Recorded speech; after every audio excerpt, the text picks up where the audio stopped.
C'est un plaisir pour moi de revenir après quelques années avec dans la grande famille québécoise.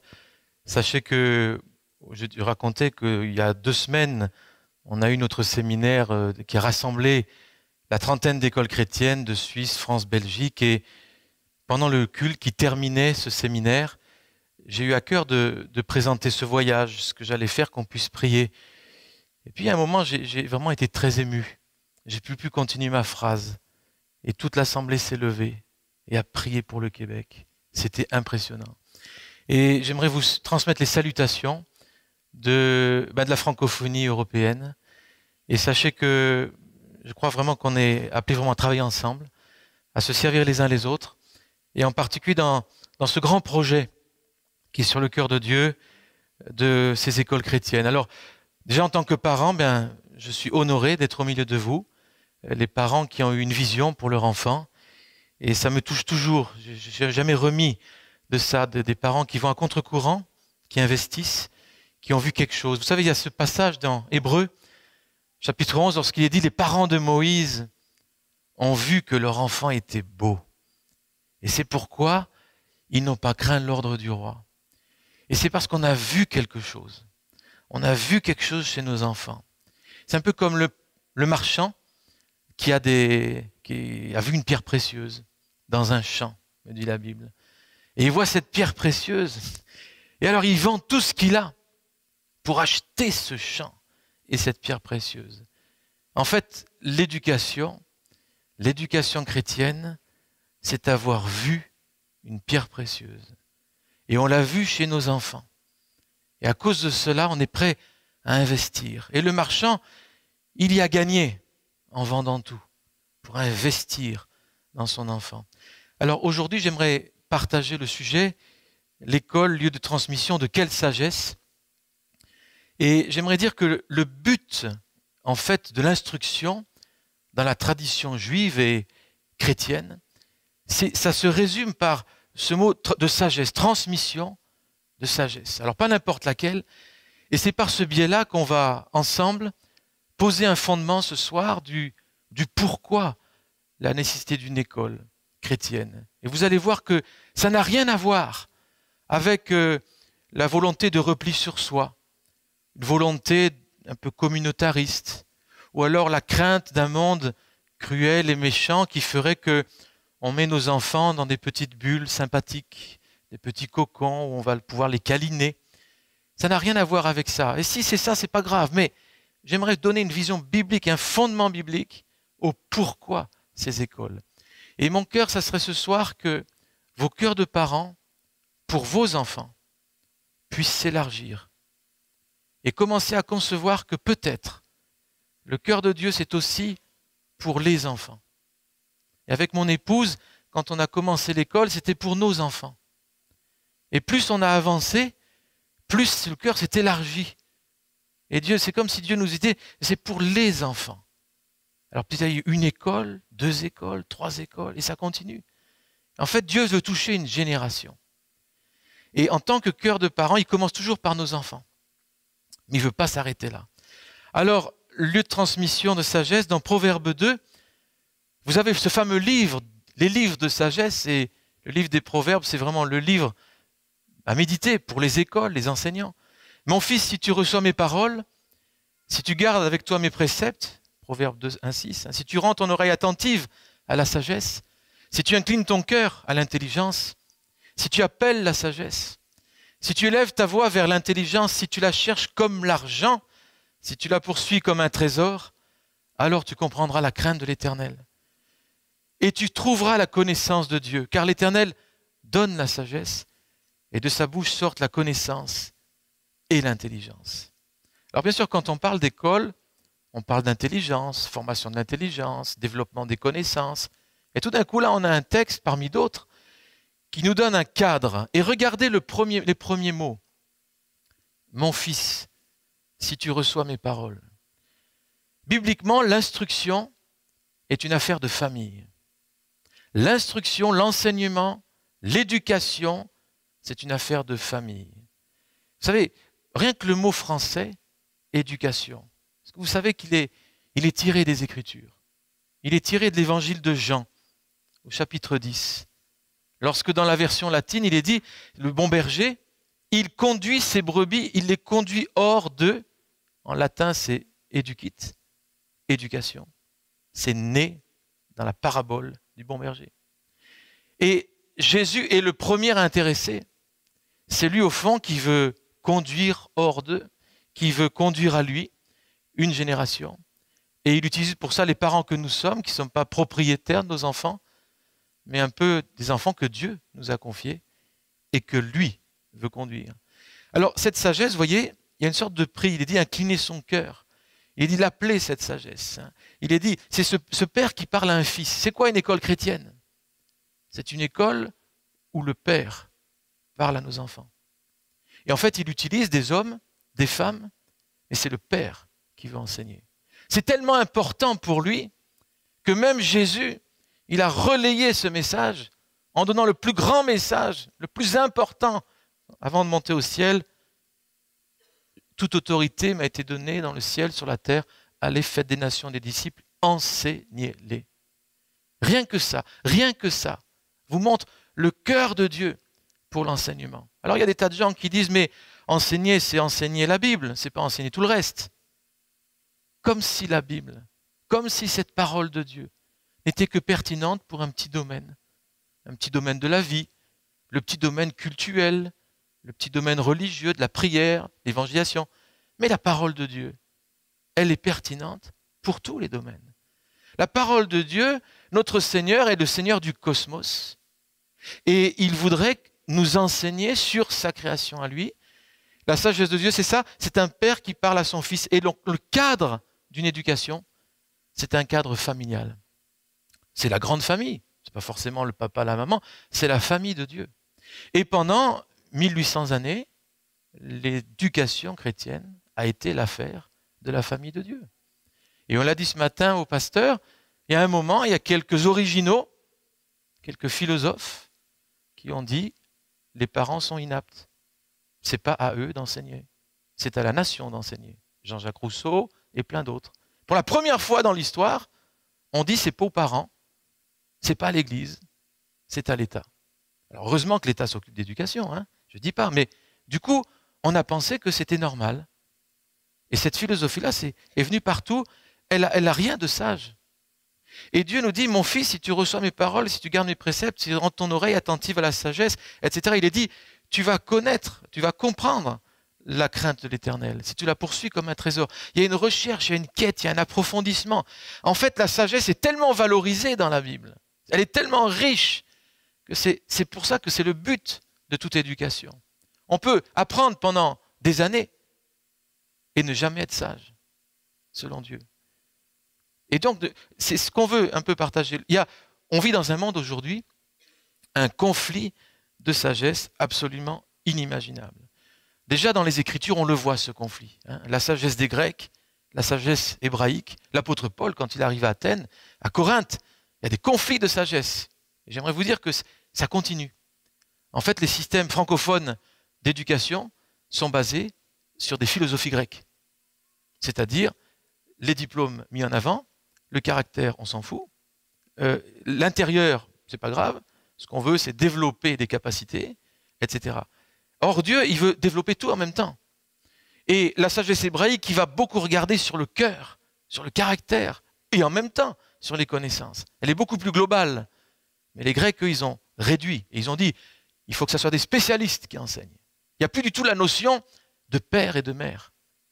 Et donc l'affaire des spécialistes, ça c'est chez les Grecs, les académies. On va tirer les enfants des familles, on va envoyer des spécialistes. Donc tout ça, on pourra aller dans le détail, ce n'est pas le but ce soir, mais déjà là on voit deux sagesses. Jacques nous dit, cette sagesse n'est pas celle qui vient d'en haut, mais elle est terrestre, charnelle, diabolique. Car là où il y a un zèle amer, un esprit de dispute, il y a des ordres, toutes sortes de mauvaises actions. La sagesse d'en haut, au contraire, elle est premièrement pure, pacifique, modérée, conciliante, pleine de miséricorde, de bons fruits, exempte de duplicité, d'hypocrisie. On voit ici que la sagesse biblique a quelque chose à voir avec le caractère. Le caractère. Et nous voyons, vous connaissez parmi ces passages, j'en prends un au hasard, mais vous avez ici l'Épître aux Corinthiens, chapitre 1, il est dit, n'est-il pas écrit, je détruirai la sagesse des sages? Pourquoi dit le Seigneur cette phrase qui paraît difficile à entendre? J'anéantirai l'intelligence des intelligents. Pourquoi? Où est le sage? Où est le scribe? Où est le disputeur de ce siècle?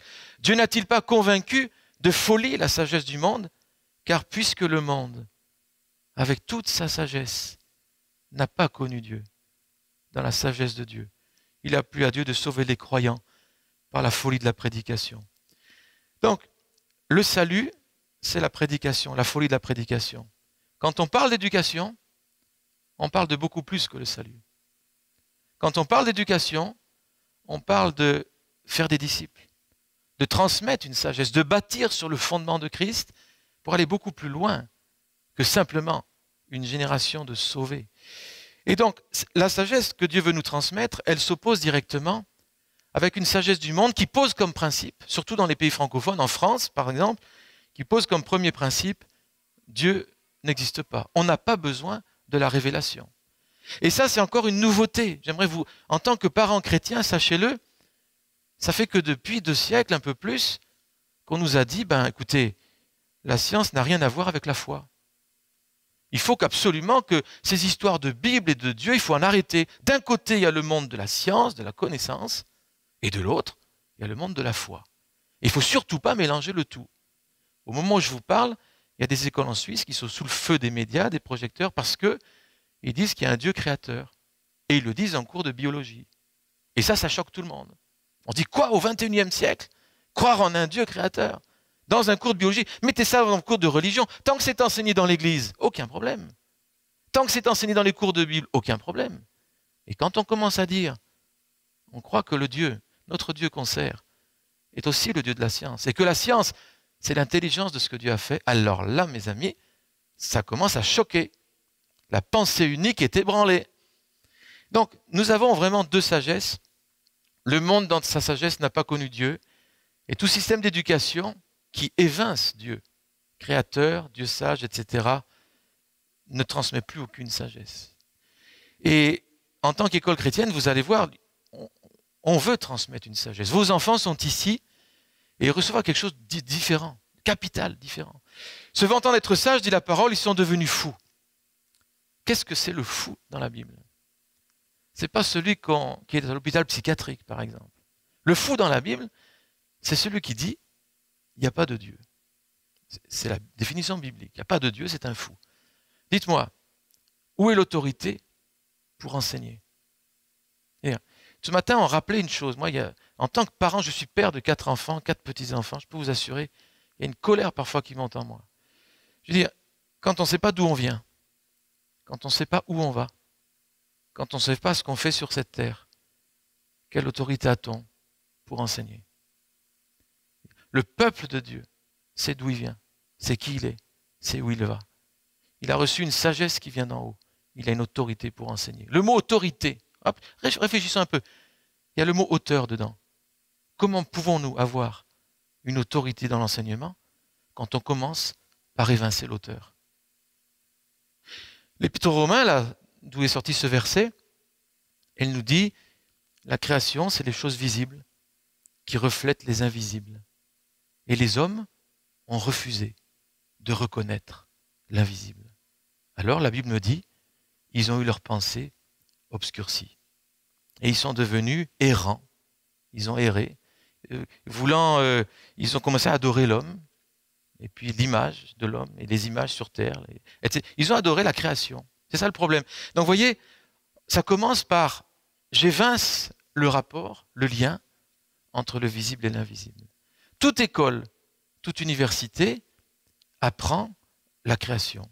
Je ne connais aucun programme scolaire qui ne soit pas une étude d'un aspect de la création. Les maths, la géo, l'histoire, tout ça, c'est une étude d'un aspect de la création. Or, la Bible me dit, si tu refuses de reconnaître l'invisible derrière le visible, il y a une pensée qui est obscurcie. L'école chrétienne est un lieu où la pensée est éclairée par une autre lumière. On a exactement la même création que les autres. On étudie les mêmes choses, mais l'éclairage, la finalité est tout à fait différente. Nous, chrétiens, on a la chance d'avoir le sens des buts, des finalités. Aujourd'hui, dans l'éducation, on n'a jamais eu autant de moyens des moyens techniques, des moyens humains, des moyens technologiques, des moyens de bâtiments incroyables. En France, on a le budget de l'éducation nationale est le plus important. Je sais qu'au Québec aussi, ça veut dire qu'on veut faire le mieux. Et pourtant, on a une génération qui veut mourir et qui ne veut pas vivre dans nos nations. On ne peut pas être fier du résultat. On ne peut pas être fier. Donc vous voyez cette sagesse, se vantant d'être sage, ils sont devenus fous. Les définitions changent, les repères changent. Aujourd'hui, quelques mots sur la situation en France. Je vous le dis parce que tout ce qui est en France, vous avez la mauvaise manie de copier. Il faut arrêter de copier. Moi, je vous dis, déjà en tant que professeur, on n'aime pas que les élèves y copient. Eh bien, moi, je vous dis en tant que Français, arrêtez de nous copier. Ça suffit maintenant. C'est pas bien. D'accord? Alors, le mot famille, il change. Notre code civil est en train de changer. Il y a plein d'histoires de famille. Le mot père et mère, c'est en train d'être effacé des codes civils.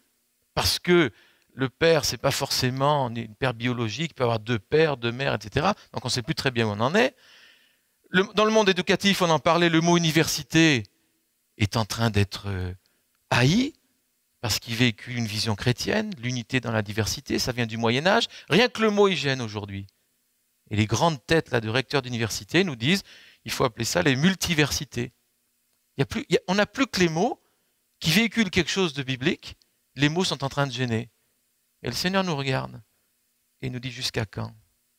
Jusqu'à quand? Et en tant que parents, vous êtes les parents chrétiens au Québec. Moi, je ne sais pas si vous imaginez, il y a 3-4 petites écoles au Québec. Et vous avez la chance d'en avoir une ici. Maintenant, j'aimerais vous dire, vous êtes responsable de cette école, qui est l'œuvre de Dieu. Vous n'êtes pas seulement responsable de vos enfants, mais Dieu, il travaille avec une communauté. Vous êtes une communauté éducative. Il vous a confié cette école. C'est un joyau. Et franchement, prenez-en soin. Et non seulement prenez-en soin, mais je crois que de cette école, l'eau vive, Dieu veut inspirer beaucoup d'autres. Et là, en tant que parent, vous avez un rôle. Dans une société sans père, sans repère, le mot école maternelle, vous savez, qui dérange aussi, parce que c'est école de la maman. Or, plus de maman, plus de papa, il faut arrêter la discrimination. Donc, il faut appeler l'école de l'enfance. Nos enseignants sont d'écoles qui ne sont pas subventionnées par l'État. On n'a pas de problème. Mais ceux qui ont des subventions d'État ou ceux qui sont écoles publiques, à la rentrée prochaine, il faudra qu'ils ne prononcent plus le mot garçon ou fille, parce que c'est discriminatoire. Il faudra que les bibliothèques... Oui, non, mais... Et moi, il y a 2 ans, on m'aurait dit ça, je n'aurais pas cru. Ce qu'il y a en France, attention, ça vient ici. Méfiez-vous, ça vient vite. Hein. Et alors, dans les livres des enfants, depuis le CP, donc le 6 ans, 7 ans, il faut arrêter avec les livres où on présente les papas-mamans. Il faut qu'il y ait beaucoup de modèles. Ça, c'est déjà là, mes amis. C'est dans les universités depuis plus de 20 ans, cette théorie du genre. Et tout le monde a dormi. Et aujourd'hui, tout ce qui est dans les universités, ça s'incarne petit à petit, ça met du temps, mais ça arrive toujours à atterrir. Et ça atterrit dans les écoles. Alors je ne dis pas ça. Nous ne faisons pas des écoles chrétiennes parce que nous sommes en réaction. D'accord? Mais ces choses qui arrivent, ces absences de repères, ces signes, où sont les signes? C'est le psaume 74 qui nous dit « Porte tes pas vers ces lieux constamment dévastés. L'ennemi a tout ravagé dans le sanctuaire. Tes adversaires ont rugi au milieu de ton temple. Ils ont établi pour signe leur propre signe. » Et nous avons la suite.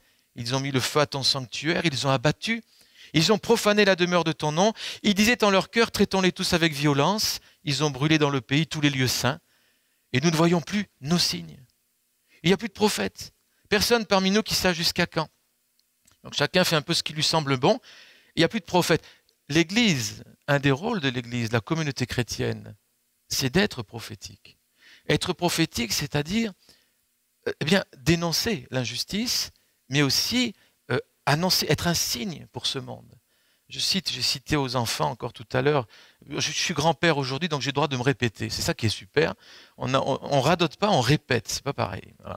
Alors, Martin Luther King disait, nous chrétiens, on est des thermomètres trop souvent. On enregistre la température de la société. Tiens, il fait froid, il fait chaud, et puis on est tous comme ça, et on subit.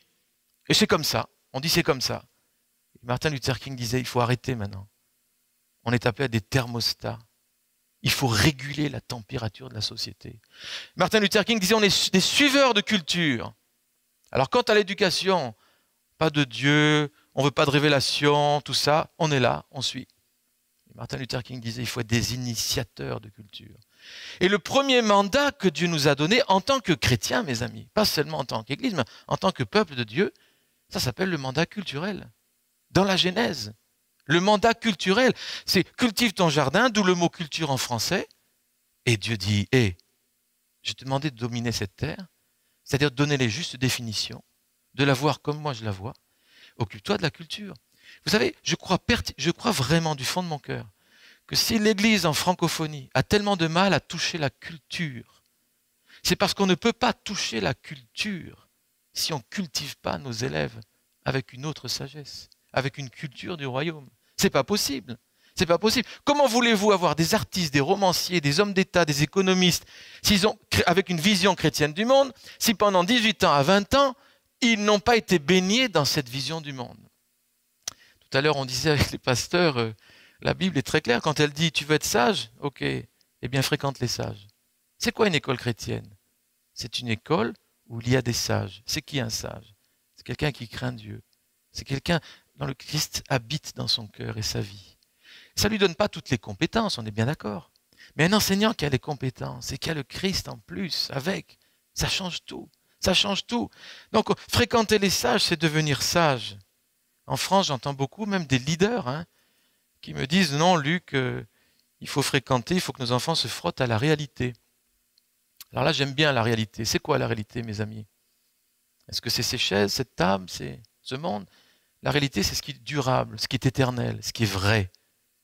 La vérité, c'est ça. La réalité, c'est ça. Se frotter à la réalité, c'est se frotter à Dieu.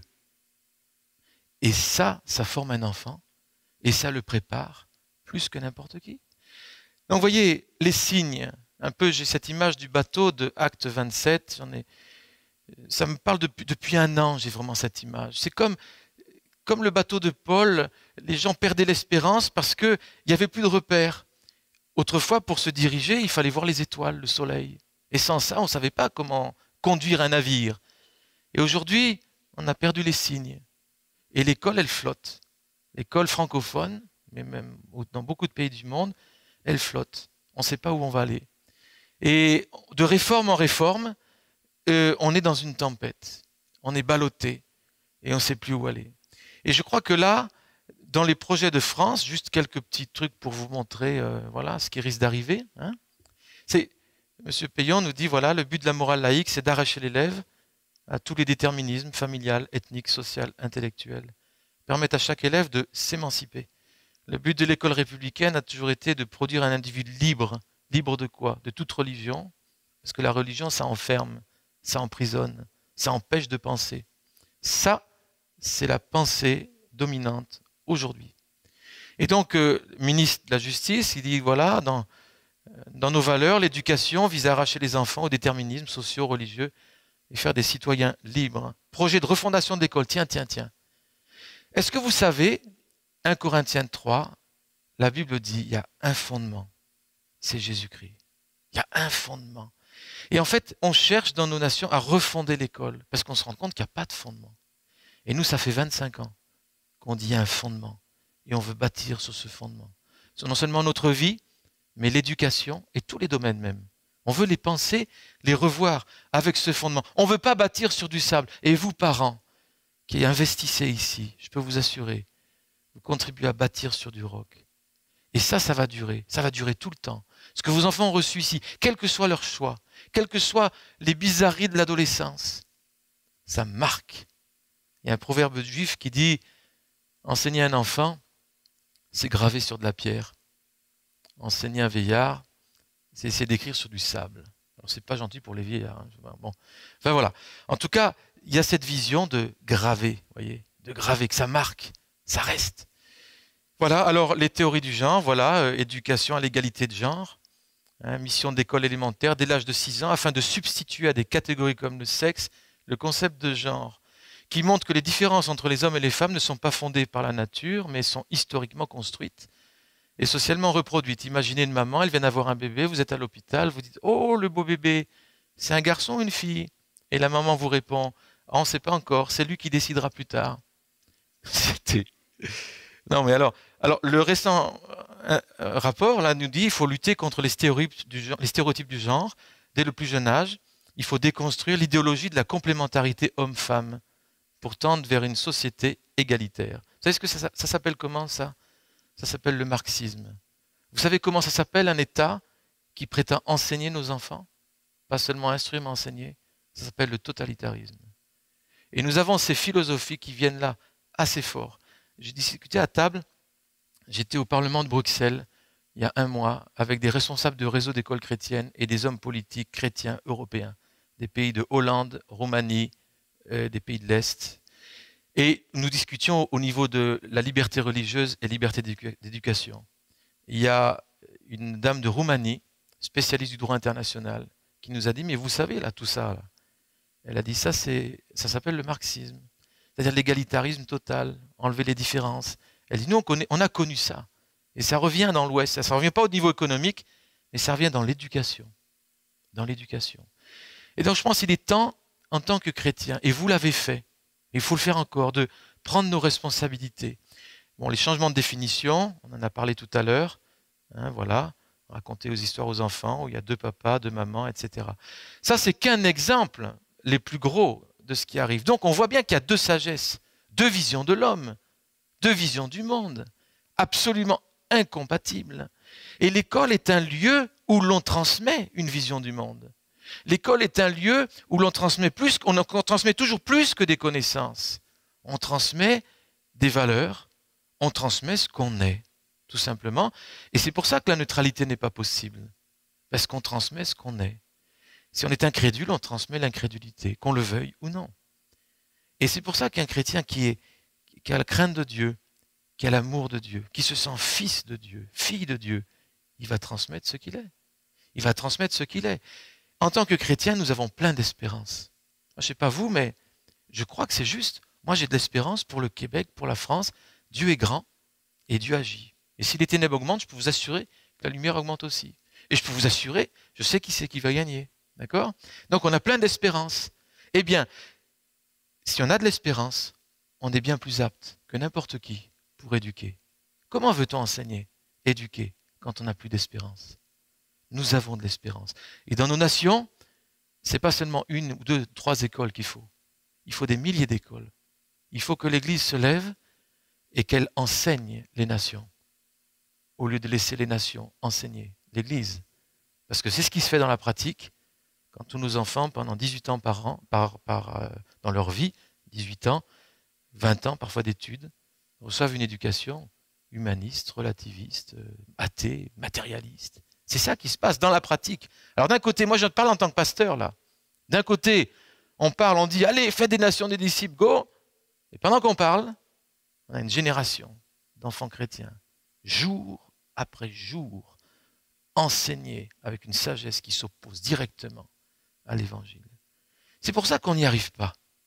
C'est une des raisons, je ne dis pas que c'est la seule, mais prenons nos responsabilités. Donc les conflits de sagesse, regardez, on prend un mot, le mot connaissance.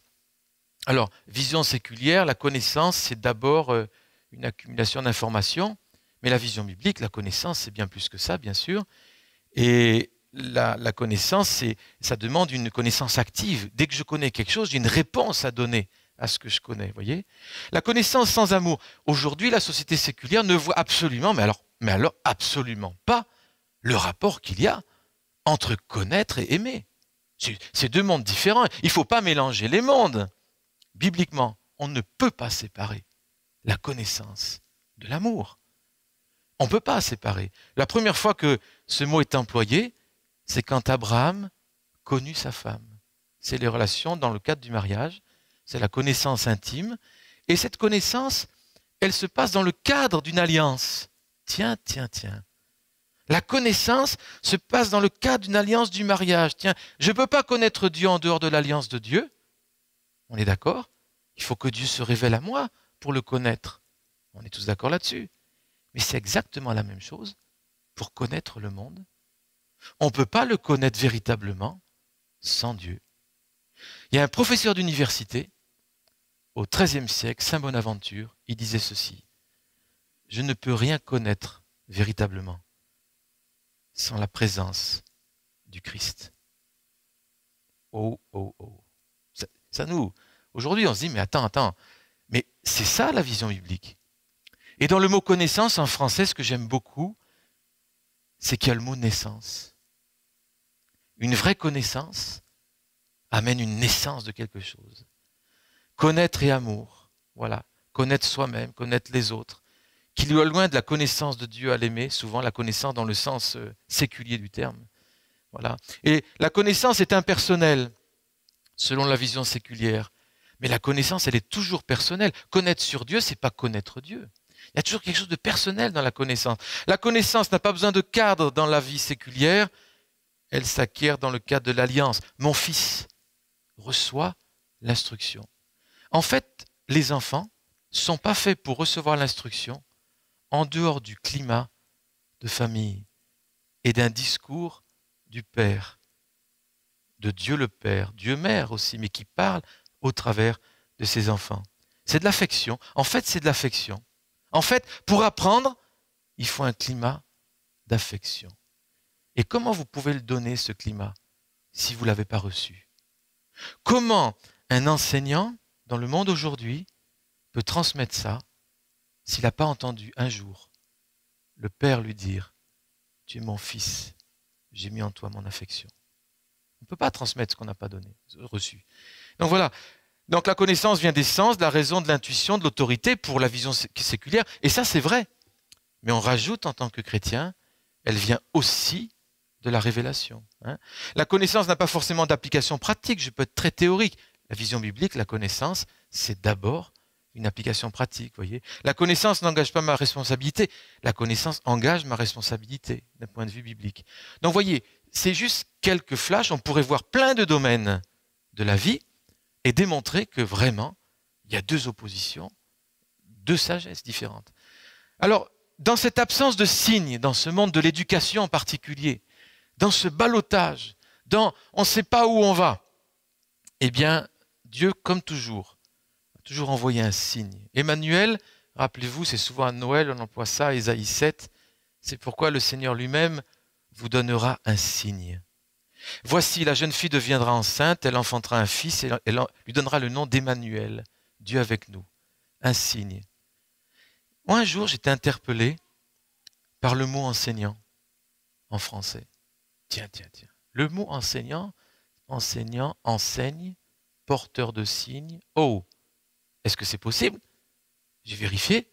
Eh bien oui, enseigner, ça veut dire être un porteur de signes.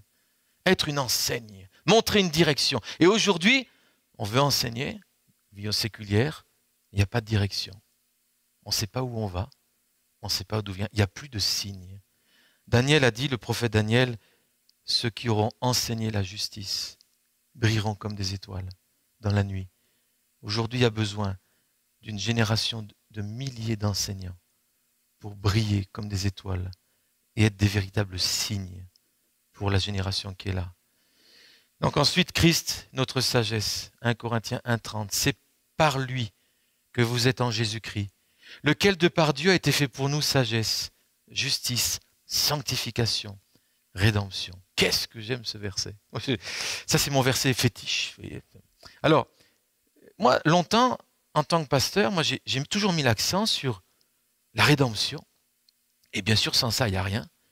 J'ai toujours mis l'accent sur la justice. Et encore récemment, j'ai redécouvert les profondeurs du message de la justice. Incroyable, cette histoire. Et puis, la sanctification aussi. Mais la sagesse, disons, Jésus a été fait sagesse pour moi. Là, on en parle moins. On en parle moins. Alors, qu'est-ce qui se passe? Vous savez, Jésus a été fait sagesse pour moi. Ça veut dire quoi? Ça veut dire qu'il a accepté de donner sa vie. Qu'il est mort pour moi, non seulement pour me sauver, mais pour me transmettre une autre sagesse. Le prix que Jésus a payé, c'est pour nous communiquer non seulement la rédemption, la justice, la sanctification, mais une sagesse, c'est-à-dire une façon de voir le monde différente. L'école chrétienne est la réponse est une réponse à la compréhension du sacrifice de Jésus qui a payé le prix pour que nos enfants et nous-mêmes, on soit éclairés d'une autre sagesse. Ne pas s'occuper de formation intellectuelle, académique en tant que chrétien, c'est le mépris du sacrifice de Jésus qui est mort pour qu'on ait une autre sagesse. Et cette sagesse-là, on va regarder ce que c'est. Et vous allez voir que ça nécessite une éducation scolaire chrétienne.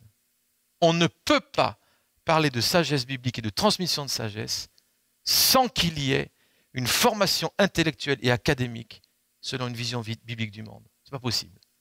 Alors là, on continue. Regardez, Christ. Notre Seigneur est extraordinaire.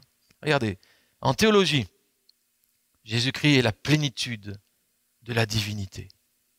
En philosophie, il est le Verbe, le Logos, la parole de Dieu.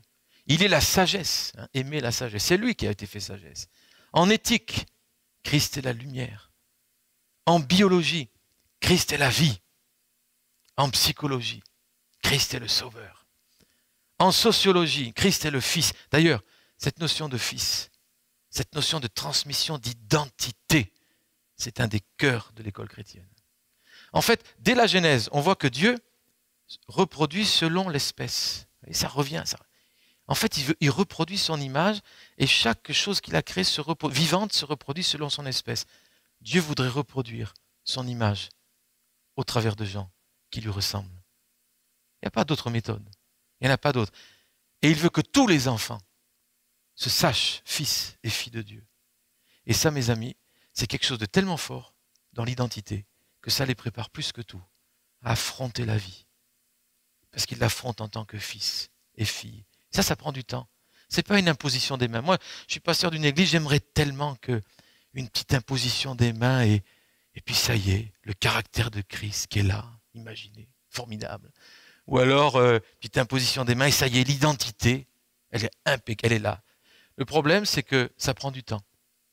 Transmettre un caractère, il faut se frotter longtemps à un caractère de Dieu pour recevoir ce caractère. Ça prend du temps. Notion de fils, regardez, en droit, Christ le législateur. En sciences politiques, Christ est roi des rois, Seigneur des seigneurs. Sciences économiques, il est le propriétaire de tout. C'est clair? En histoire, his story, c'est son histoire.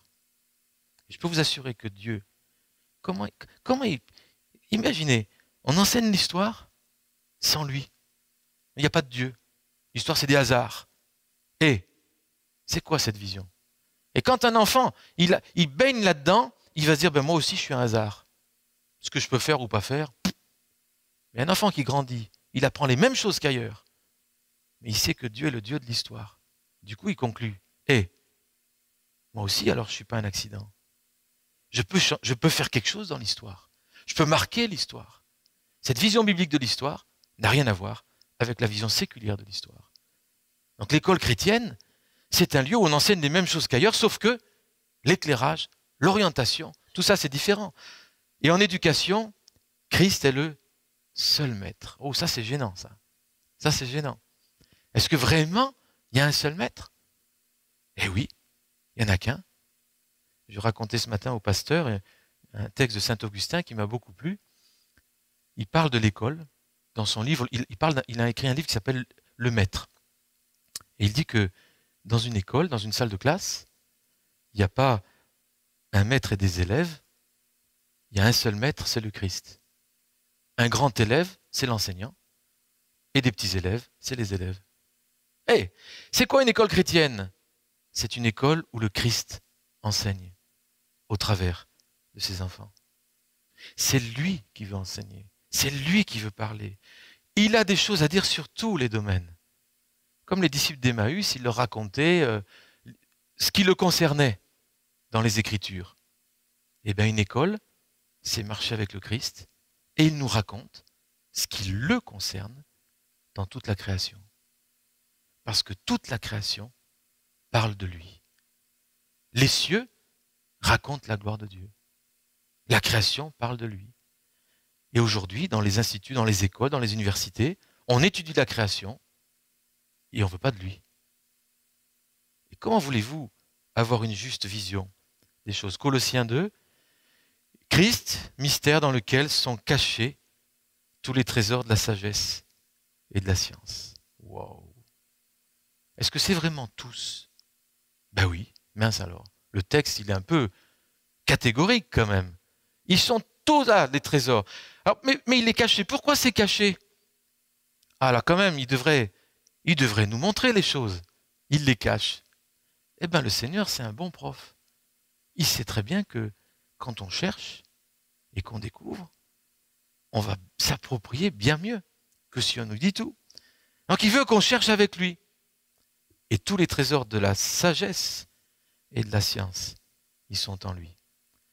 Et j'aimerais, dans ce conflit des sagesses, rappeler que le Christ est appelé dans les Écritures l'arbre de la vie. Et bien sûr, il s'oppose à cet arbre de la connaissance du bien et du mal. Et Dieu qui dit à Adam et Ève, tu ne mangeras pas de ce fruit de la connaissance du bien et du mal. La connaissance. Mais la connaissance du bien, c'est bien quand même. La connaissance du bien. On peut dire, mais qu'est-ce que c'est? C'est quand même intolérant cette histoire-là. C'est quoi une école? C'est un lieu où on transmet des connaissances. Elles viennent d'où? Elles viennent de l'arbre de la connaissance du bien et du mal? Ou elles viennent de l'arbre de la vie? C'est quoi l'arbre de la connaissance du bien et du mal? C'est vouloir connaître les choses, l'histoire, la géo, les maths, les sciences, sans lui. Indépendamment de lui. J'ai pas besoin de la révélation, j'ai pas besoin de Dieu pour mes études.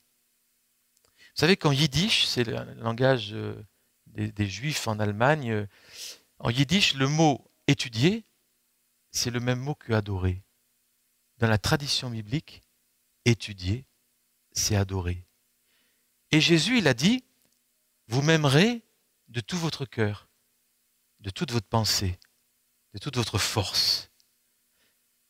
Comment aimer Dieu de toute sa pensée si on apprend à penser sans Dieu? Le christianisme ne consiste pas à aimer Dieu de tout son cœur dans le sens réduit du terme, sentiment, etc. Ça consiste à l'aimer avec toute notre tête, toute notre pensée. Une pensée qui aime Dieu, c'est une pensée qui reconnaît Dieu dans sa création, qui voit l'image de Dieu chez chaque homme. Et ces définitions qu'on a vues tout à l'heure, modernes, là, il n'en veut pas. Donc, voyez, Christ au centre, tellement important. La réponse de Dieu, c'est enseigner, enseignant, porteur d'enseigne. Allez, faites des nations des disciples, enseignez-leur. Et Dieu voudrait que cet enseignement, il concerne tous les domaines de la vie. Tous les domaines de la vie. Dieu est un Dieu global, c'est un Dieu jaloux. Il veut tout. Tout est pour lui. Tout est par lui. Tout est de lui. C'est pourquoi il y a des écoles chrétiennes. Et vous voyez, la sagesse, sa transmission dans la Bible, qu'est-ce qu'on trouve comme exemple qui me parle beaucoup? C'est l'exemple de David, lorsqu'il dit dans 1 Chronique 22,5, il parle de la renommée de la maison de l'Éternel dans tous les pays. Ça, c'était le cœur de David. Il voulait que la maison de Dieu soit renommée.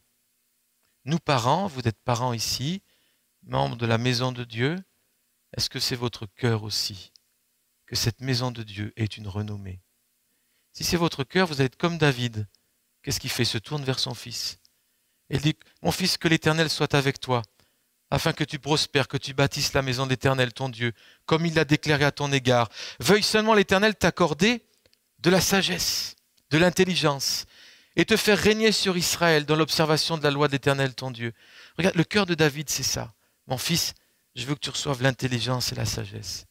Vous, parents, que ça soit votre prière.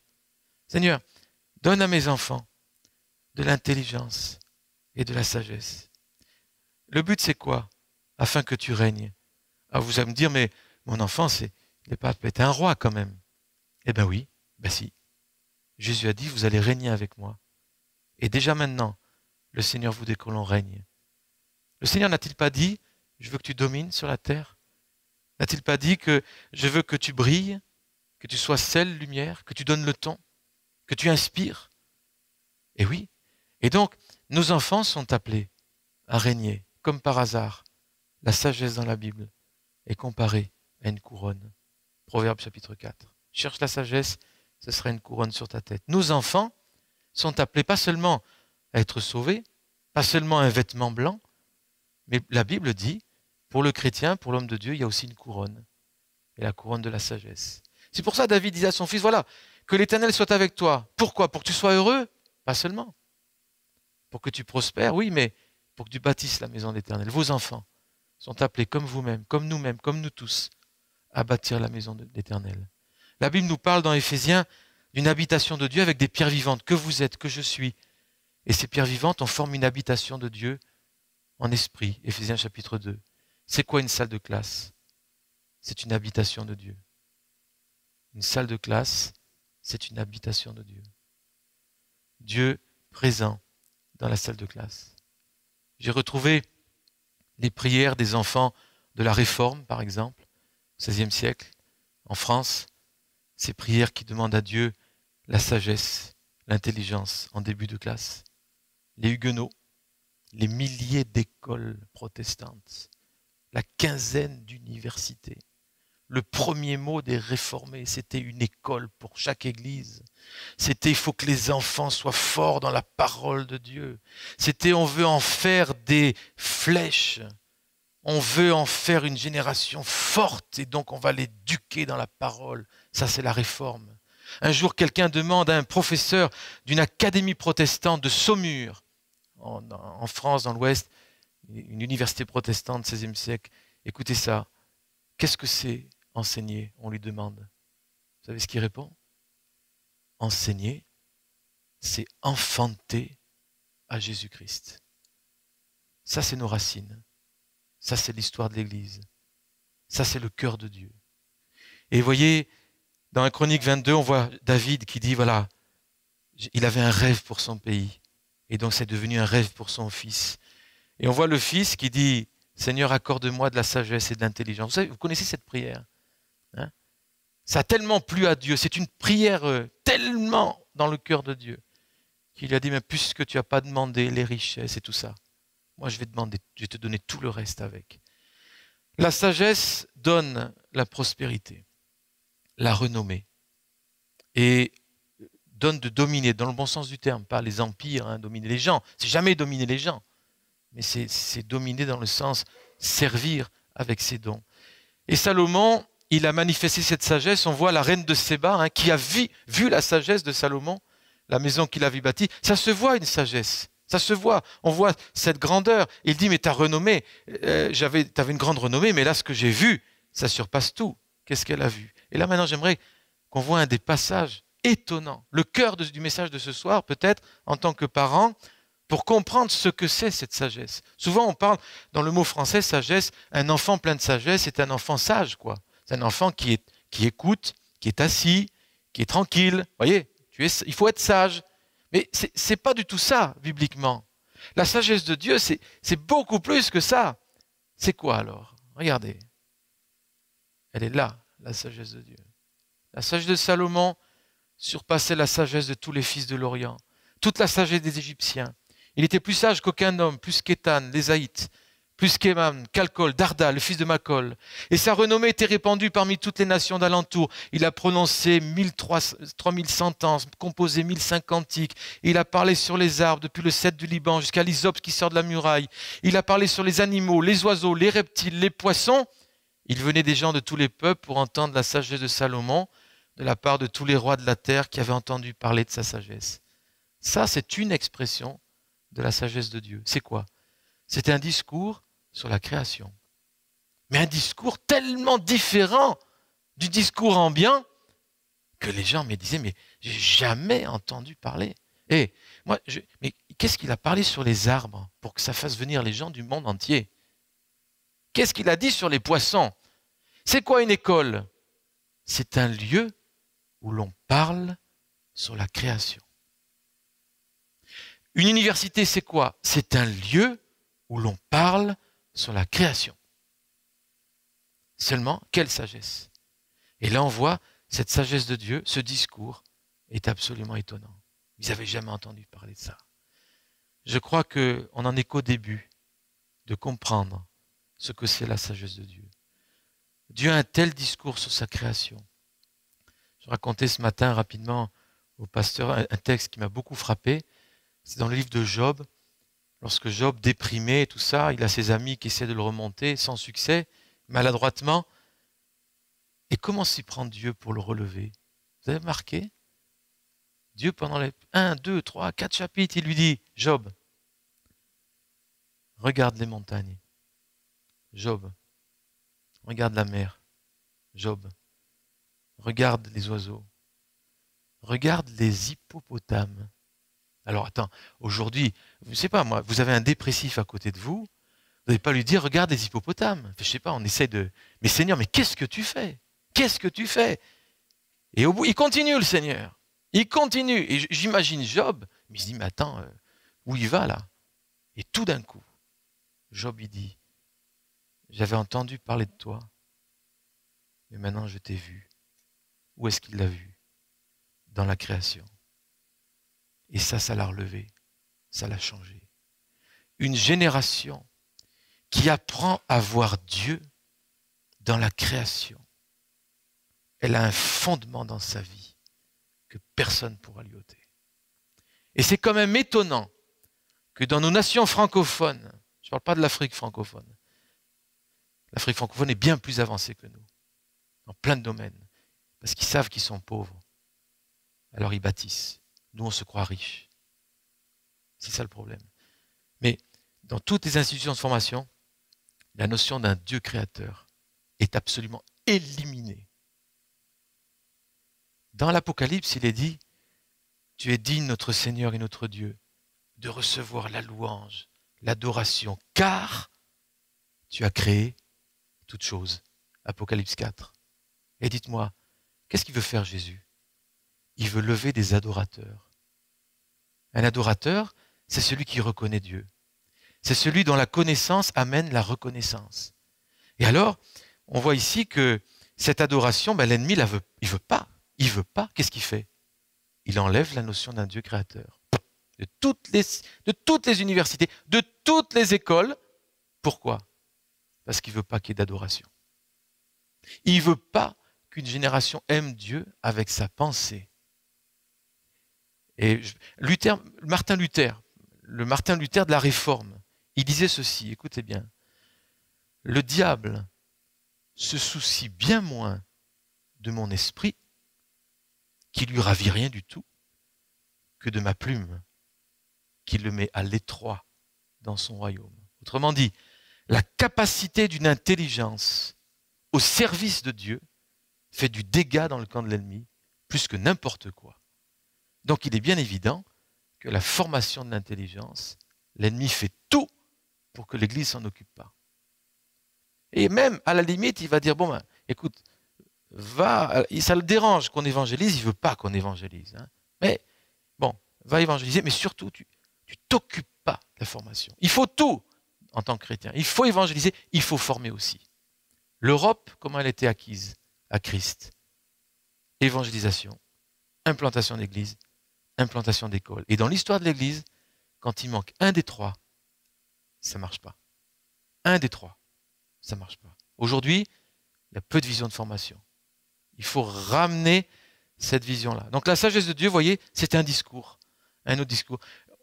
Le deuxième commandement, tu n'auras pas d'autre Dieu devant ma face, tu ne te feras pas d'image taillée, ni de représentation quelconque des choses qui sont en haut dans les cieux, en bas de la terre, qui sont en bas, plus bas de la terre.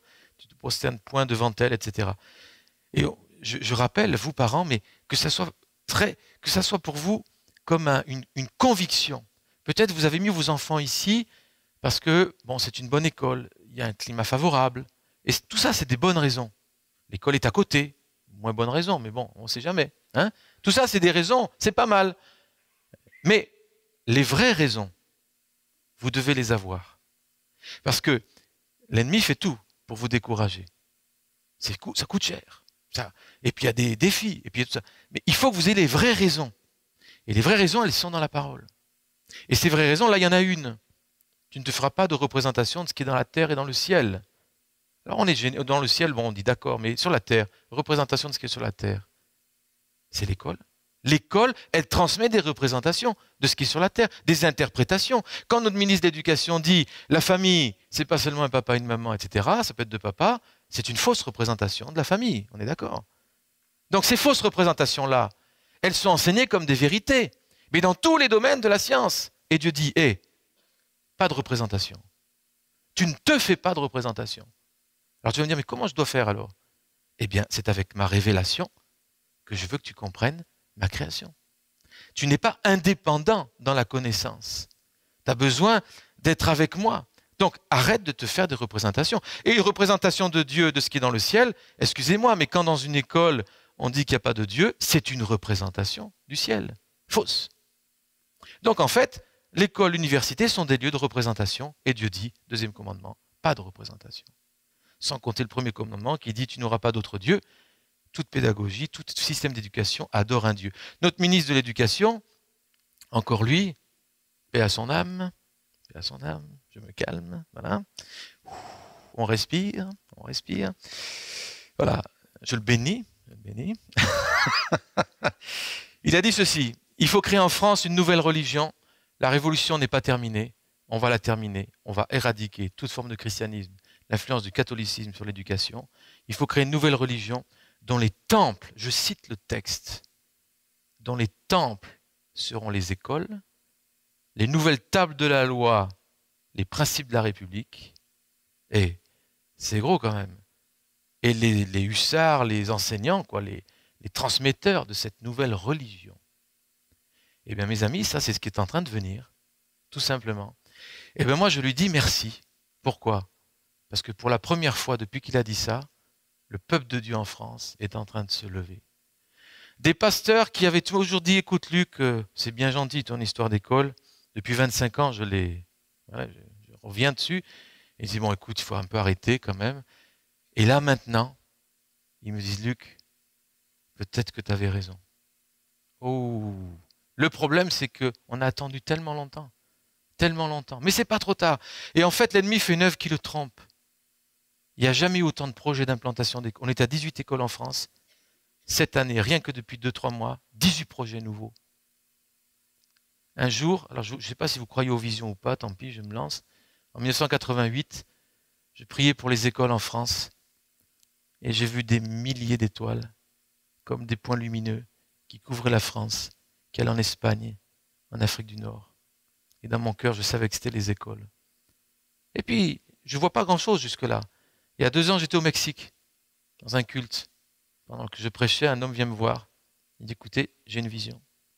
J'ai vu des milliers de points lumineux sur la France, l'Espagne, l'Afrique du Nord. Dieu vous rappelle, c'est ma vision. Ouh, c'est beau ça.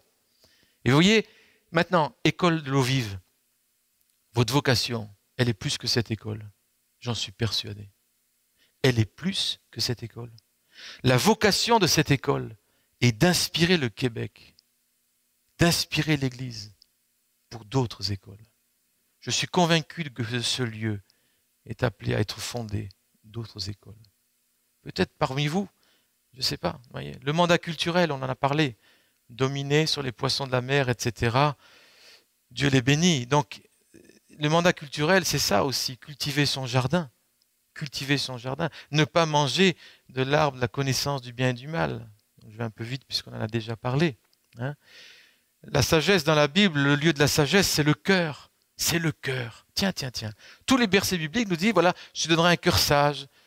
La sagesse, elle est dans le cœur. Et ce que j'aime beaucoup rappeler, c'est que le cœur de l'éducation, c'est l'éducation du cœur. Le cœur bibliquement parlant. C'est-à-dire le cœur, lieu des pensées, lieu du sentiment, lieu de la volonté. Le cœur, source de la vie. En fait, dans les Proverbes, il est dit, mon fils, donne-moi ton cœur. Ça, c'est une éducation selon Dieu. Il veut notre. Et quand on pense à cœur, c'est pas romantique, hein. C'est donne-moi tes pensées, donne-moi ta volonté. C'est ça le cœur. Hein. Donne-moi tout ça. Donc, voyez, les mauvaises pensées viennent du cœur de l'homme, a dit Jésus. Les bonnes aussi. Dieu voudrait toucher nos cœurs et le cœur de nos enfants pour qu'il y ait une génération qui se lève avec une autre façon de voir le monde, d'autres idées, d'autres réponses aux besoins, une autre façon de considérer l'économie, la politique, les médias, une autre vision. Et ça commence des petits, cette autre vision. Voyez? Donc, juste ici, vous avez le cœur au centre, un cœur qui a un rapport avec la création, le mandat de la création que Dieu nous a donné. Il y a eu la chute avec le péché, et cette chute, eh bien, ça a amené Dieu qui vient pour nous racheter, pour restaurer cette image, avec le grand mandat d'enseigner les nations, le grand commandement de nous aimer les uns les autres. Et ça va arriver à un accomplissement où cet accomplissement, c'est ces nouveaux cieux, nouvelle terre, c'est la création entière qui attend la révélation des fils de Dieu, c'est-à-dire des gens mûrs, des gens héritiers.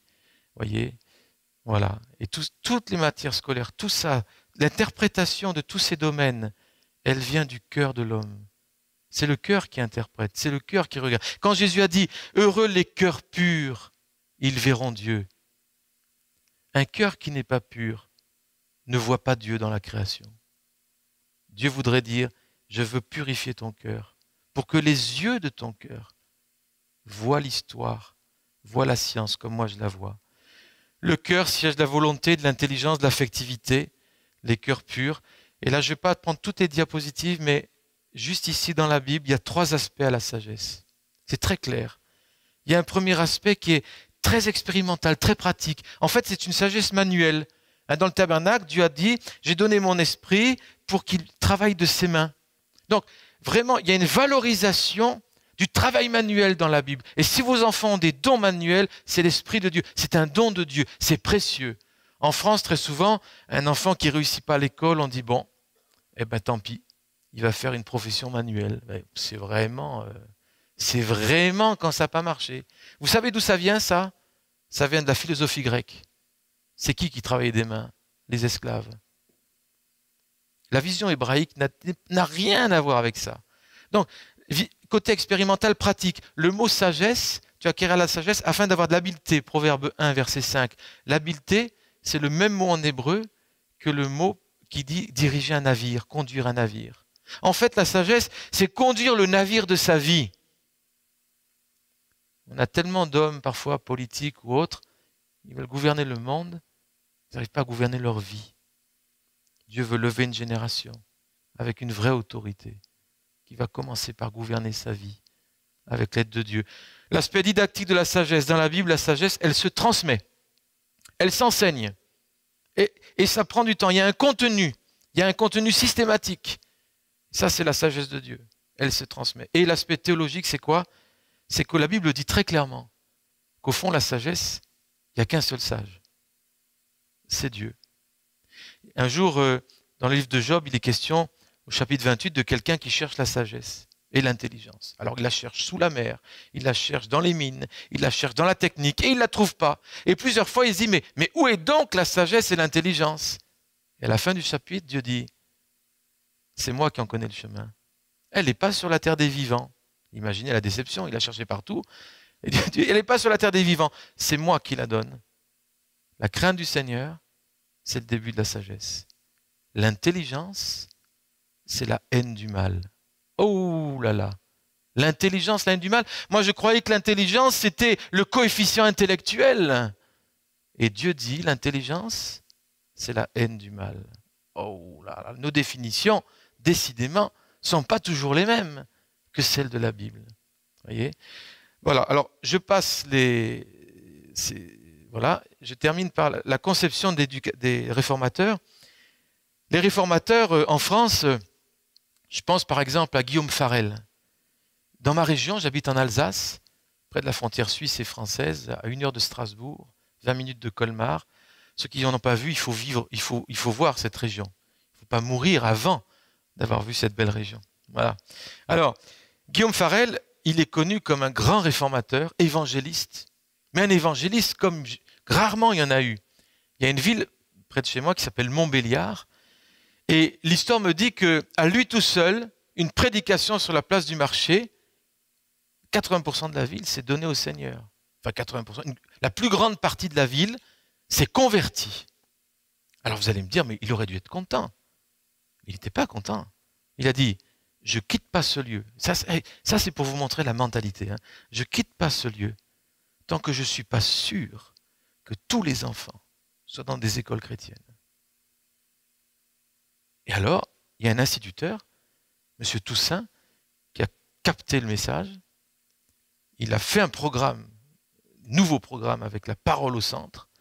Et Farel a quitté Montbéliard alors que tous les enfants avaient des écoles protestantes. Quelle vision pour l'évangélisation! Quelle vision de la formation! Et ça a été toute la tradition avec Jean Calvin, avec tous les réformateurs. Et ils accentuaient la notion de les maîtres ne doivent pas se contenter d'enseigner leurs élèves à l'écriture, la lecture, mais éduquer dans la crainte de Dieu, la discipline, les manières civiques, etc.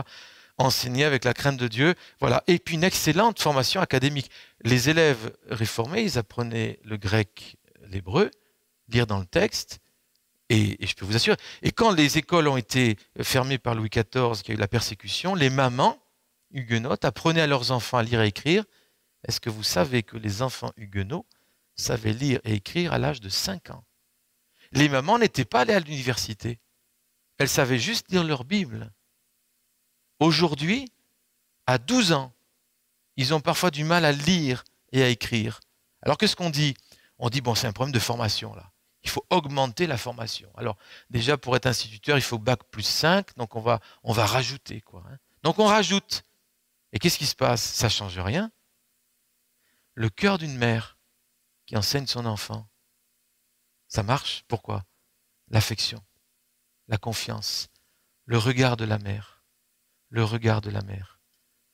Je pense à ce passage où l'apôtre Pierre est devant le temple. Il y a un aveugle celui qui est paralysé, qui est là, et Pierre le regarde, bien dans les yeux. Et il s'attendait à avoir une pièce. Le paralytique s'attend à avoir une pièce, et Pierre lui dit, écoute, j'ai pas d'argent, j'ai pas d'or, mais ce que j'ai, je te le donne. Au nom de Jésus, lève-toi. Il prend sa main, il le lève, et vous connaissez l'histoire. Il se met à chanter, sauter, danser, louer Dieu. C'est quoi l'éducation? C'est regarder l'enfant. Le regard du père et d'une mère. Un regard de foi. Un regard de confiance. Un regard qui dit, c'est bien. Continue, je t'aime, je suis avec toi. Tu vas y arriver. Tu es précieux. Tu as des dons. Ça, c'est le regard de l'éducateur chrétien. Et ensuite, on prend sa main. On le conduit. Les enseignants, au départ, ça s'appelait des conducteurs. C'est le premier mot en France. On ne parlait pas d'enseignants, on parlait des conducteurs. Il conduit l'enfant. Il le lève. Et lui qui était paralysé, l'enfant, ça veut dire en latin, celui qui ne parle pas. Et bien tout d'un coup, il se lève, il saute, il loue Dieu. Il y a une génération entière qui n'a pas envie de vivre et qui attend le blé, le vin, la vie de Dieu, qui attend une génération d'éducateurs qui va avoir un autre regard sur eux, le regard de Dieu, qui va les prendre par la main, qui va les lever, qui va les sortir de la paralysie. Paralysie qui est due à toutes les philosophies de ce monde. Paralysie qui est due à l'absence d'espérance de nos sociétés. Paralysie qui est due à la vision de l'homme si pauvre. On n'a jamais eu une vision aussi pauvre de l'homme. Et Dieu dit, toi tu as une vision riche, alors vas-y, enseigne, go. Et si ici, j'ai connu beaucoup de parents, des mamans en particulier, qui au contact de cette vision, Dieu leur a demandé de retourner à l'université pour enseigner dans les écoles. Des mamans de 3 enfants, 4 enfants, retourner aux études pour être des enseignantes. Plusieurs m'ont dit, moi, quand j'étais petite fille, j'avais le rêve d'être maîtresse. Et dites donc, attention, si c'était un rêve de Dieu. Elles ont repris les études. Elles ont dit, je ne voulais pas enseigner, mais comme ça, je veux. Ça me plaît. Et ça y est, il y a des écoles chrétiennes en France. C'est des mamans qui n'avaient rien d'enseignant, qui sont retournées aux études à cause de cette vision, pour servir la génération. Et en France, nous n'avons pas de subvention d'État, pas d'aide. La moitié de mon personnel enseignant travaille bénévolement, jusqu'à des pleins de temps, depuis 20 ans. Et ils ont d'autres sources de revenus. C'est le mari qui travaille, ou vous voyez, mais c'est quand même énorme. Et les enseignants qui sont chez nous, eh bien, ils sont payés 3 fois moins que dans le public. Quel choix! Il n'y a que Dieu qui peut faire ça. Et ils le font pourquoi? Pour les enfants. Quelle vision! Quelle vision! Et là, on parlait de Farel, de Busser, je vous en parle d'un autre. C'est mon réformateur que j'aime beaucoup. C'est cet homme, j'en ai parlé un peu ce matin. Cet homme qui est un professeur de la Sorbonne, grosse tête d'université. Il lit les écrits de Luther, il est touché par Luther, il se convertit. Alors quand en France, à cette époque, on se convertit, on dit dégage. Alors il a été viré de la Sorbonne. Et là, il s'est dit, mais Seigneur, qu'est-ce que je peux faire? Et le Seigneur lui met sur le cœur de s'occuper des plus jeunes, des débutants. Lui, le grand prof d'université.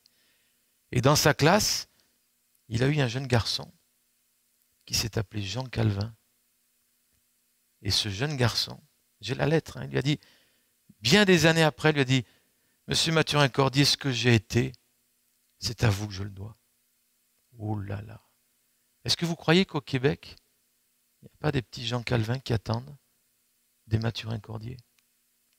Est-ce qu'il n'y a pas des Samuel qui attendent des Anne, qui ont une vision pour l'éducation dans le temple? Moi, je pense qu'il y en a beaucoup de potentiel. Mais il faut qu'il y ait une vision pour cette génération. Et c'est ça l'important. Le sage et la princesse, c'est Mardoché. Je termine là. Mardoché, moi, nous avons fêté Pourim. Les Juifs ont fêté Pourim, la fête d'Esther, le week-end dernier. Et alors, moi, ça me touche cette histoire. Pourquoi? Parce que Esther avait plus de père, plus de mère. Et vous avez ce gars-là qui dit, ben, tu viens chez moi, son oncle, et qu'il adopte. Il adopte. Et dans la maison de Mardoché, il y a une jeune fille qui grandit à l'ombre. Personne n'allait se douter que ça allait être une princesse. L'éducation des rois et des princesses se fait toujours à l'ombre, dans des maisons, avec des Mardochés. Et alors, elle a grandi, vous connaissez la suite de l'histoire, elle est choisie comme reine, et quand vous remarquez comment elle se comporte, il est bien évident qu'elle est éduquée, formée, crainte de Dieu, sage, caractère, autorité. Et ça ne vient pas comme ça. Hein. Ça ne vient pas à coup de magite. Hein. Ça vient parce qu'elle a été dans la maison de Mardoché.